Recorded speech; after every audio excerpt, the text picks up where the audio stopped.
गिरते हैं वहां बड़े धमाके होते हैं। एक उल्कापिंड पानी में उनके पास गिरता है तो टॉम तुरंत यॉट को चलाने की कोशिश करता है। इंजन मुश्किल से चलता है, लेकिन तभी एक और उल्कापिंड उस इलाके को हिट करता है। परिवार डर के मारे एक दूसरे को कसकर पकड़ लेता है। तभी टॉम को समझ आता है कि जो आग के गोले गिर रहे हैं वे उल्कापिंड नहीं बल्कि सैटेलाइट्स हैं। उसी वक्त बेन देखता है कि यॉट से धुआं निकल रहा है। टॉम चेक करता है और कंफर्म होता है कि इंजन खराब हो गया है। हवा तेज होने लगती है तो फैमिली यॉट के अंदर छुप जाती है, बिना ये नोटिस किए कि कंपास बहुत तेजी से घूम रहा है। यॉट जोर जोर से हिलने लगती है। बेन फिर से गिर जाता है और इस बार उसे चोट भी लग जाती है। लहरें तेजी से यॉट से टकरा रही होती हैं। टॉम स्ट्रगल करके बाहर जाता है और लाइफ जैकेट्स लेकर आता है। तभी पावर चली जाती है। टॉम तुरंत पावर बॉक्स का बटन प्रेस करता है और लाइट वापस आ जाती है। उस वक्त बेन नोटिस करता है कि जूलिया की नाक से खून बह रहा है। जूलिया को चक्कर आने लगते हैं, जबकि कैसी सिंक पर जाकर उल्टी कर देती है। टॉम रेडियो ट्राई करता रहता है पर सिग्नल नहीं मिलता। अचानक एक तेज हाई पिच्ड नॉइज आती है और हवा और भी स्ट्रांग हो जाती है। जूलिया दरवाजे बंद करने की कोशिश करती है पर एक हैच खुल जाता है और हवा खिड़कियां तोड़ने लगती है।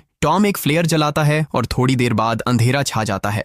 अगली सुबह फैमिली शॉक में उठती है कि वो स्टॉर्म से बच गए हैं, लेकिन यॉट आधी तबाह हो गई होती है। जब वो बाहर आते हैं तो देखते हैं कि समुंदर का पानी गायब हो गया है और यॉट अब जमीन पर अटकी है। सब ये देखकर शॉक में आ जाते हैं। कैसी सिग्नल चेक करती है पर नेटवर्क बिल्कुल डाउन होता है। बेन 2 मरे हुए केकड़ों से खेलने लगता है। टॉम कंपास चेक करता है और देखता है कि वो उल्टा हो गया है। ये आखिरी बार 7 लाख साल पहले हुआ था। कैसी को लगता है कि उसका बॉयफ्रेंड मर गया होगा और वो टूट जाती है। जब जूलिया उसे समझाने आती है तो कैसी उसे दूर कर देती है और छुपने चली जाती है। जूलिया और टॉम बची हुई सप्लाईज देखते हैं। बेन अपने बर्थडे बलून्स एक पत्थर से बांध देता है ताकि शायद कोई बचा हुआ सर्वाइवर देख ले। टॉम फिर रेडियो ट्राई करता है और इस बार एक आदमी से कनेक्शन हो जाता है। उसका नाम नाव होता है और वो एक सबमरीन का कैप्टन होता है। उसकी सबमरीन भी लैंड पर अटक गई है। वो कंफर्म करता है कि मैग्नेटिक पोल्स रिवर्स हो गए हैं, इसलिए ओशन पीछे हट गया है और जमीन डूब गई है। वो कहता है कि उसने अभी तक और सर्वाइवर्स नहीं देखे और कम्युनिकेशन सिस्टम्स बिल्कुल डाउन हो गए हैं। वो मजीद ये भी कहता है कि पोल्स फिर रिवर्स होंगे और शायद 1 हफ्ते में समुंदर वापस आ जाएगा।